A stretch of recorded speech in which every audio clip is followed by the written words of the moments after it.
I was just able to sit down with Chris Camacho, the Senior Vice President of Global Site Strategy at Axon Enterprises. You might have recognized the name from his time that he spent as a CEO of GPEC, where he helped over 500 companies locate to Arizona and drive $26 billion in capital investments. It was really fun to catch up with him. We used to see him everywhere. And when he was at GPEC, we saw him doing economic updates, panel interviews, and over the last several months, he has dove into all things Axon, global, headquarters in Arizona. We had a really nice conversation catching up. I hope you enjoy the conversation. We get a little bit of Chris, a little bit of Axon, a little bit of GPEC, a little bit of Arizona, a little bit of strategy. There's a lot packed into these 30 minutes. Enjoy. I'm Stephanie, a mother, a pilot. I don't know. Am I trying to say the same thing or just talk? Welcome to the Wisdom and Wealth Podcast, where the stories you don't hear are the ones that matter most. I'm Stephanie, a mother, pilot, and commercial real estate professional with deep roots in Arizona. I was an entrepreneur at 24 and sold my first business at 27, and I've been navigating commercial real estate ever since.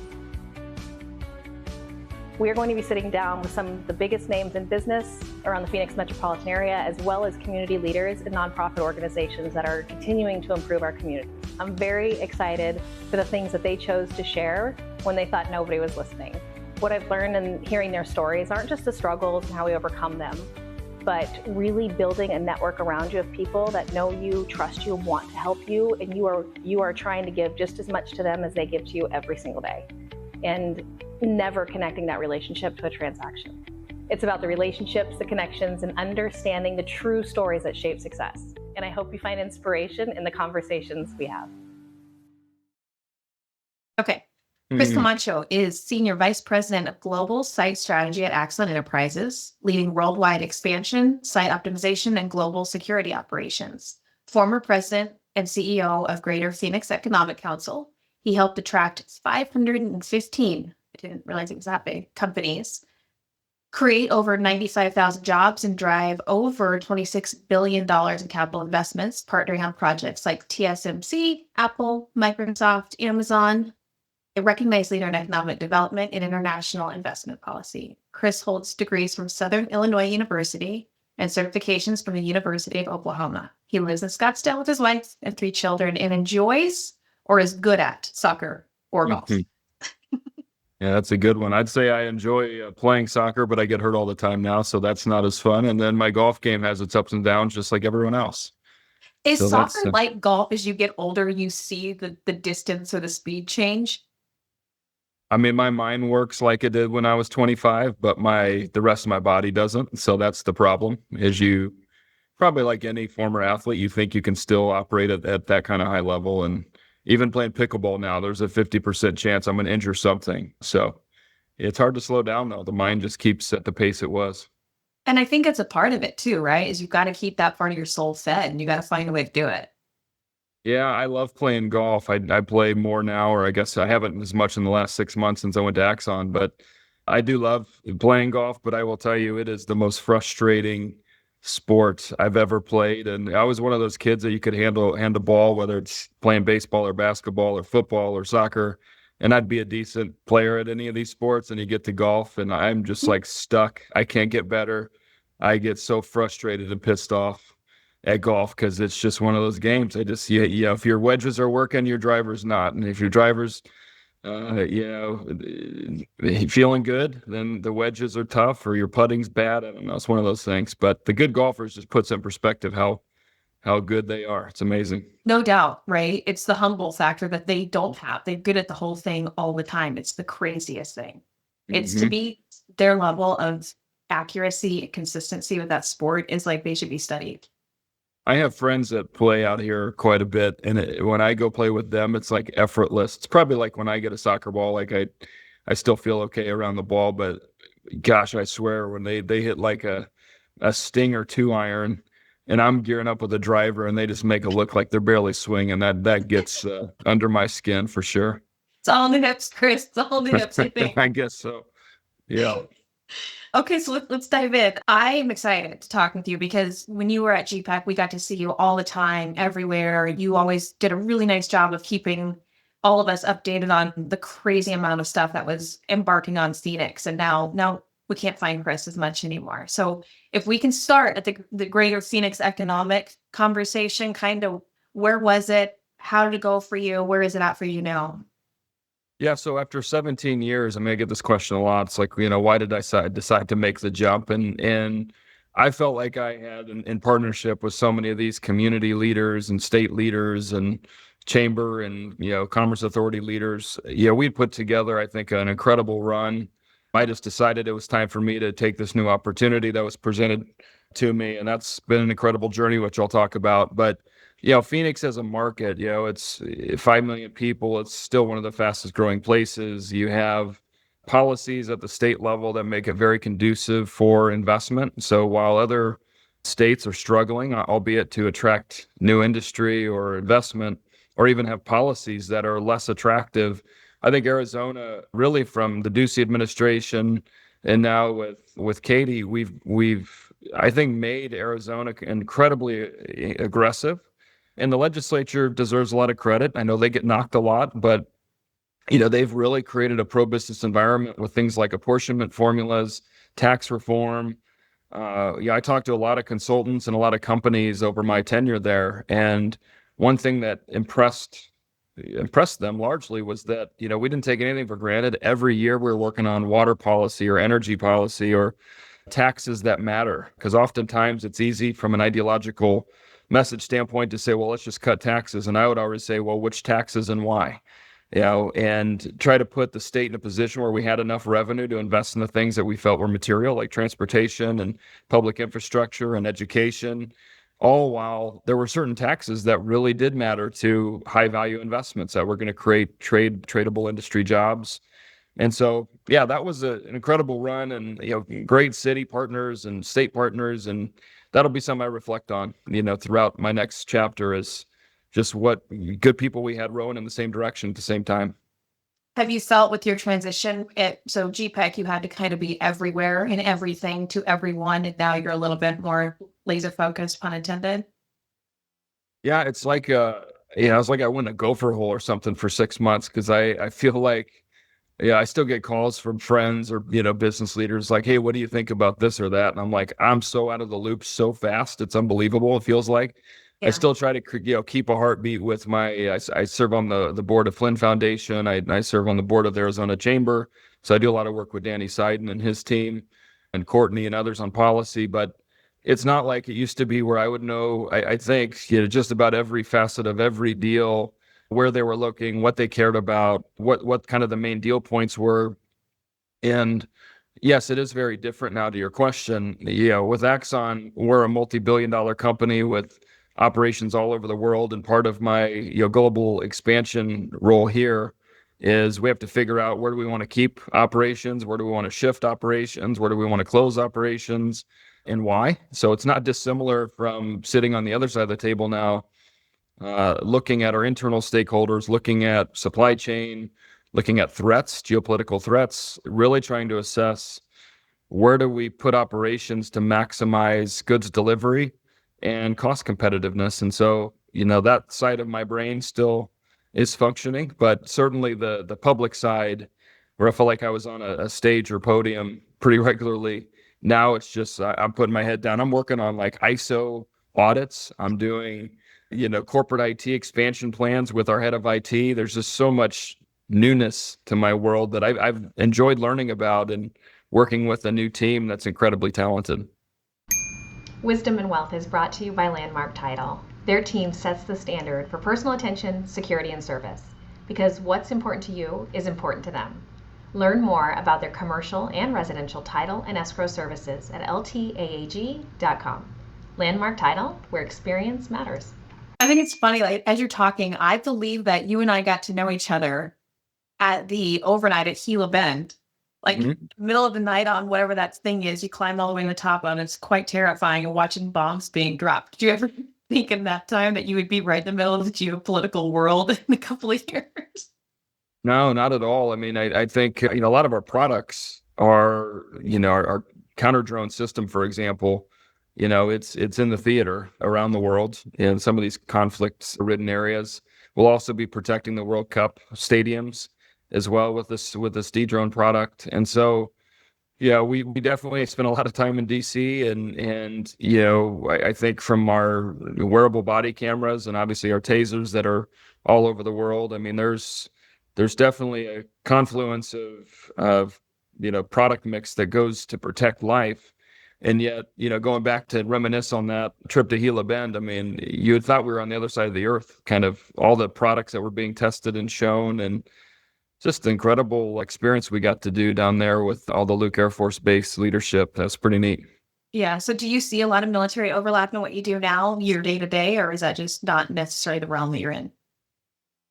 Our team does, certainly. We Yeah. have a head of federal that's intersecting with the administration and all the departments. And yeah, obviously there's a lot of turmoil in the world today and even in the country. And so, yeah, part of our pivot into federal and international is, how can we deploy our products that help protect lives or make communities safer? And so there's just, I wish I could talk further about our new product innovation team, but what's coming is, like, think of it like when Apple as an operating interface created the platform that allowed apps to be launched, again on the central platform. Mhm. I see Axon evolving to being this like operating system that connects varying technologies. One thing I can share is we have a 911 platform that we're launching that was an acquisition of two major companies out of New York that are AI companies, and it's all in the 911 space. So think of, when you call 911 today, there's a number of different human interface handoffs that occur. Mhm. In the future, this will be, and actually it is today, with Prepared's technology and Carbine to follow it, these two companies now integrated, it'll be such a seamless process where it won't be a relay of information from dispatcher to frontline police officer. We have drone as first responders will be launched instantaneously. So, it's going to be a much more automated, more expeditious, more efficient process that will occur when you call 911 today and you need help. And that's when I think about our ability to take, known technologies, integrate them with this advent of AI too. I think everything's going to get faster. There's going to be broader data sets that allow us to get smarter. And we're no question going to save lives as a byproduct of this kind of work. It's incredible. So the global expansion piece I don't know if we want to speak to the Phoenix history and where we're at, where we're going, but is it more domestic or is it truly more a global strategy if you had to weigh it, like where the priority is? For Phoenix or for Axon? Both. Or both? Well, let me start with Phoenix. I mean, when I came here 2004, I mean, Phoenix was just like this, known for a bit of aerospace, known for a bit of defense, but it was certainly more defined by our housing growth and kind of retail growth. And it had emerged as kind of a call center mecca. And we'd always kind of shake that off because there was so much more than that. But unfortunately, we'd go into New York or even go into Dallas or these places where these top consultants resided, and they would tell us, Phoenix is a great place when you want to, cost optimize, you want a low cost of doing business, you have a broad base of talent, kind of moderately educated from their words, not mine. And, we'd say, well, that sounds like a lot of other places that's not Metro Phoenix. And so as we get into the numbers, and me, I was a big numbers guy, and we would kind of really try to position almost as if we were the consulting team and say, look, we've got third-party validated data. You've told us you're looking at these 5 or 6 global locations. Here's the pro and con of each market. And what we'd ultimately find is that Phoenix, albeit on cost, on scale of labor, on qualified labor, all things being equal, we would always be very competitive. So we were no shame in showing every kind of part of the blueprint. And yeah, I felt like we were coming out of an era where people would compare us to Las Vegas or El Paso or places like that were much smaller. And as we evolved, towards the end of my time there, it was Austin, it was Dallas, it was, the Bay Area, it was Seattle, it was other places that we felt we were, in the same weight class. Yeah, with.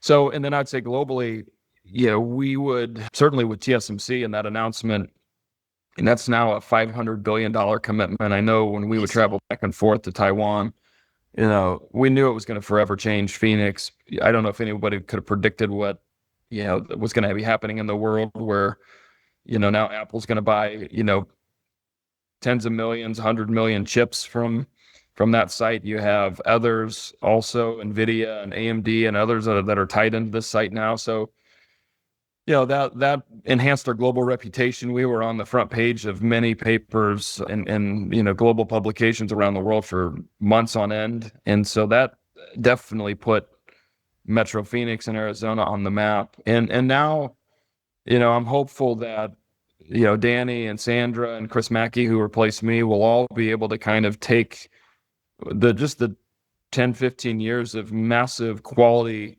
growth that we've had and retaining of really high level companies and take that to the next level. And I know they will, because they're all very talented in their own right. So it'll be exciting to see what they do. And then how that parlays into Axon. We went through this little headquarter battle and we're still in it. I think we had, I think I talked to Rick back in 2017 about the headquarters and when I was at GPEC, and we're still working on the site plans and design for our building. And, there's still an outstanding lawsuit. And so to me, the local politics, I think we're at a turning point in Arizona where, if we're going to have the vocal minority, push resistance against quality projects, which we saw this in Scottsdale, it would not surprise me if we lose a headquarters. If Rick was not, and when I say lose a headquarters, meaning losing a headquarters, maybe not Axon's, but if Rick wasn't so steadfast that he wanted to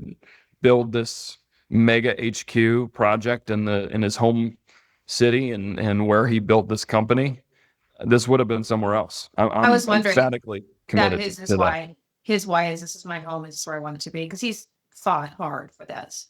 I mean, I would even say the management team has, challenged him. And I was one of them to say, I'm a pro Arizona guy, but all things being equal, like, we have our business to run. This is a massive distraction. The board's mentioned it's a distraction.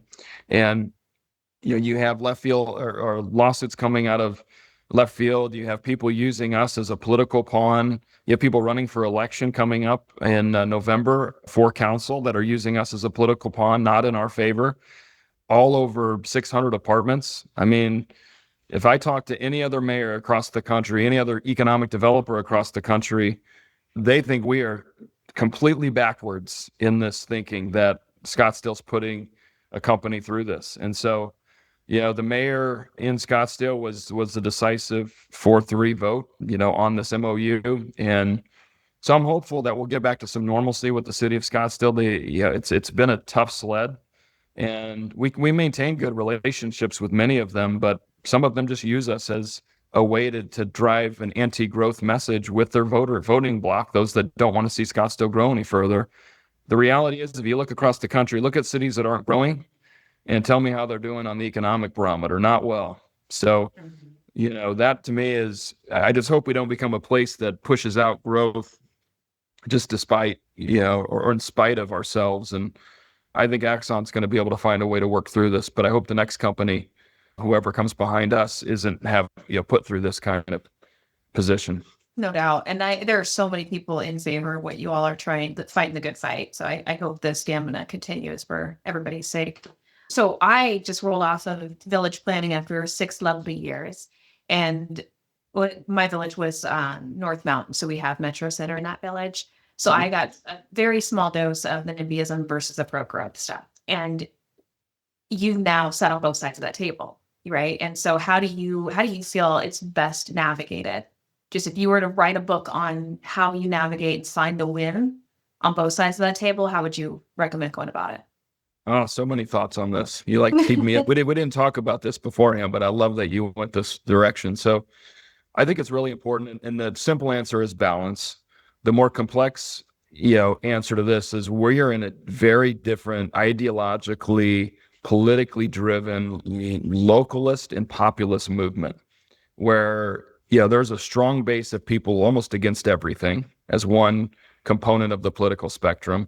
You have another component that overlaps with that first group that's against growth, saying, hey, I've either lived in this place my whole life or I moved to this place. I don't want any more people, quote unquote, congesting my streets. And I don't want that, quote unquote, riffraff in my community, which are really apartments to support working families. I mean, this stuff is real in terms of arguments.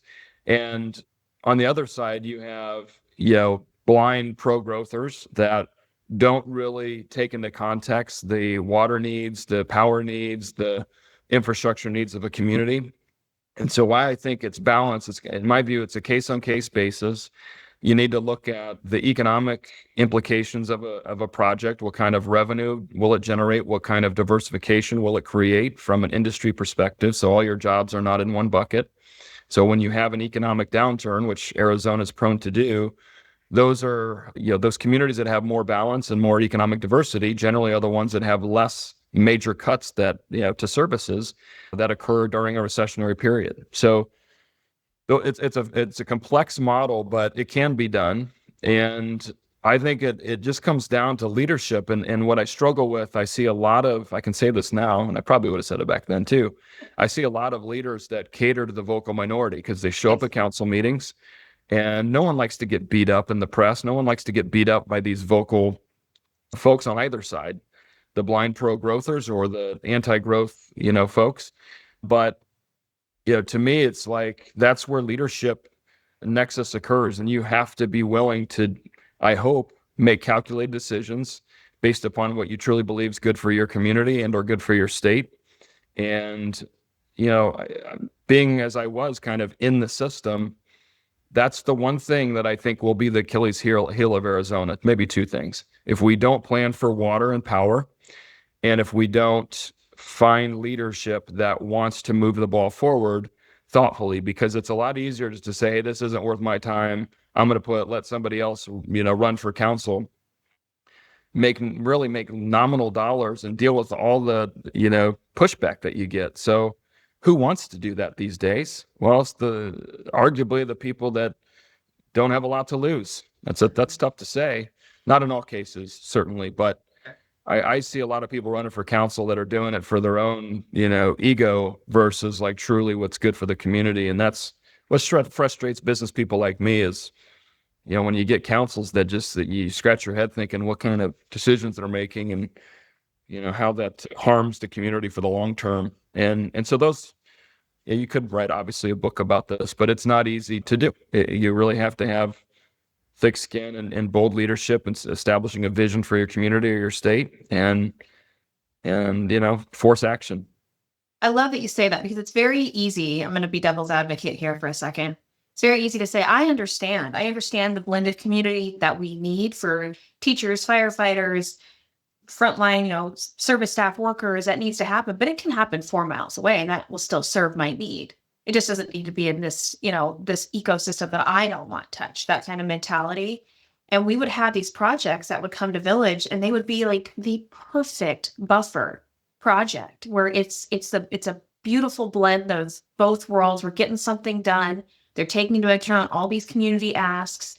A bigger, worse thing could absolutely go there. So this is a great buffer project and it's easy to sit in that seat and vote for or against that, but not have to look at it from your front yard that used to have a desert scape.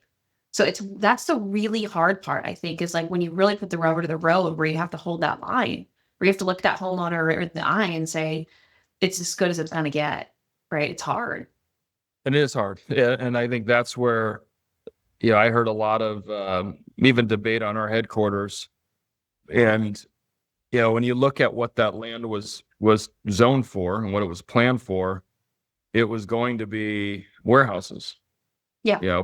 Pretty, less attractive than I think what no question what this headquarters will be, along with our additional compatible uses. And so, that ultimately became, my dog barking, and, what I think was a great embodiment of like, even some of the local HOAs would say, well, you're going to obstruct my views. Like I'm reading this in the press and reading all the council comments. It's like, well, first of all, unfortunately, your views are either going to be obstructed by a headquarters building or a warehouse. And, because you had a view before, I mean, you look at the entitlements that are allowed on that site. Mm-hmm. That is the hard part to your point. And P&Z, planning and zoning commissions, tough. I mean, they get the most challenging zoning cases, right? And I just say any Arizona, maybe this is the disclaimer, any Arizona home buyer should look what's around them and what the entitlements would allow and the zoning would allow contiguous to their property or sightline to their property, because Arizona's a growing place. And I don't know how many times I went to council meetings and I would talk to these people and they would like view Axon like the devil. I'm not joking. Yes. And I would sit next to them and I would talk to them about, land use and zoning and how we got here. And by the end, they were like, oh, I had no idea what was being spoon fed to us was like, you're the big bad wolf and, you're going to go ruin our neighborhood. And I was like, well, I think we're dramatically improving the quality of the development. You're going to have retail. You're going to have other uses that I think are going to be better than what you would have had. You're going to have you don't own your view. You own your Right. property. You don't own your view. And if you don't understand the exposure it has, that's what you signed up for, that lack of due diligence. Yeah. Well, you know it by sitting on the dais sometimes with people coming up to council meetings or P&Z. That's what you deal with, unfortunately. But that's a growing community. And I would say this too. Probably a decade ago, we started hearing about NIMBYism in places like Portland and Seattle and other locations. And, we would almost kind of, laugh and jest saying, well, that'll never happen to us here in Arizona. And the next thing you know, it's like, one community has a dust up and then another community has a dust up and then it becomes more pervasive. And now every mega project has, this kind of complexity to it. And I would say this too, the one thing about Axon that is, I think unique being homegrown, if we were in a multi-state process, I don't know that any multi-state search headquarters would have the staying power. Mm-hmm. And so, if you say you're another publicly traded company, and you're going through a site search in Arizona and Texas and Florida and wherever else you're looking, and you get strung along by city council or a local, politically driven group that keeps inducing lawsuits against you just to provoke time or, try to get involved in the elections, I will tell you, we will lose 100 times out of 100 on those kind of deals. They will say, we're not waiting for you. We're moving on. So if you take nothing out of today, I'd say that's the most important, my warning that I see is we can't drag companies through this. And then we will begin to get a reputation from the national consulting teams, like your Deloitte, KPMGs, E&Ys, et cetera, that site headquarters, and they will say, hey, Arizona's on the blacklist. So I'm hopeful we don't get to that and, broader minds prevail or smarter minds prevail, but that's something we're going to have to grapple with. And I'll close this with this. Thank you for that, Chris. The reason I call this the Wisdom and Wealth podcast was you're on this pursuit of wealth, personally, professionally, and you find the wisdom kind of along the way. I would call it accidentally a lot of times. But when you look back on your pivot, like you pivoted in your career, right? You took skill sets you had, relationships you had, and you're using them maybe repurposed, if you will. But later in your career, it's hard to learn a new thing. In my personal experience, what have you loved about this pivot, and what do you expect next that could be fun and exciting? I still like to think like I'm a young buck and I can keep learning. Chris. And then my wife tells me you're not that young anymore. So, but I will say this, like I've known the team at Axon for a decade, and so I knew what I was getting into. I do think the team, the company, the products, the technology, the commitment, the mission. I'm a mission guy, as you know, a mission-driven guy, and I think it all aligned with what I was hoping to do. And I do love learning. I mean, even in all my years at GPEC, I would talk to our team about lifelong learning, and it sounds cliche, but like you have to be able to learn new things. I can tell you, if you'd have told me 6 months ago that I would be using Cursor in Cortex to create AI models that expedited the way that I review leases today for all of our global locations, or how we measure EHS checklists, environmental health and safety checklists. I mean, I'm doing that now, and I wouldn't have had exposure to that if I didn't move over. So, yeah, I mean, I think I love a challenge. I do think like I felt like I contributed with so many others, to the betterment of Arizona's economy, and I wanted to be challenged in a different way, and I'm definitely getting that now. But I think it'd be different if I went totally blind and didn't know the team, didn't know the company, didn't know the products, but I felt like I had a good handle, a decent handle on all of those. And I'm still in that learning curve. The honeymoon period's over for sure, but yeah, I'm definitely in it deep, and I went in thinking I would just help drive global strategy, and now I have, 4, 5, 6 departments now, and we're just cruising along, and the team's incredible. So very fortunate. Congrats, Chris. That's awesome to hear. We miss you. We miss you out here in the wilderness, but we're hoping that you land at headquarters here big time. Yeah, I think we'll get there. It'll be a 3-year build, and hopefully we'll break ground later this fall. And I still try to find ways, like Idea Lab Arizona is one area where I've really still leaned in, and that's a venture or angel network is probably the best way to describe it. It's an angel network. Bill Gross, which incubated Idea Lab out of Pasadena with Caltech years ago. He's had wild success in a number of ventures. We brought that to Arizona in the last 2 years, 3 years. And now we're getting Arizonans to put seed capital into these Bill Gross created technologies and taking them, scaling them, many of which are from Arizona. So it's a really cool way to stay plugged into, young companies, founders that are having success. And you'll probably hear one, exciting announcement forthcoming with NuCube is this small nuclear company is in the portfolio. So yeah, a lot of that's kept me sharp, I think, still staying tied in with guys like Jonathan Cohen and John Graham and many others in the community that, I want to see Arizona become this innovation powerhouse that we can be. And, having early stage companies and early stage capital is a big part of that. Absolutely. Absolutely. Well, appreciate your time. Awesome. Well, good to see you, and congrats on the wedding, and we'll see you soon. All right. Thank you so much. All right. Have a good one. You too. Bye. Bye. Thank you for tuning in today. I hope the conversation was inspiring for you. I hope you got a few laughs out of it and learned a thing or two. Please like, subscribe, and love you. See you next time. Now you're in the streets, y'all. I'm a mom.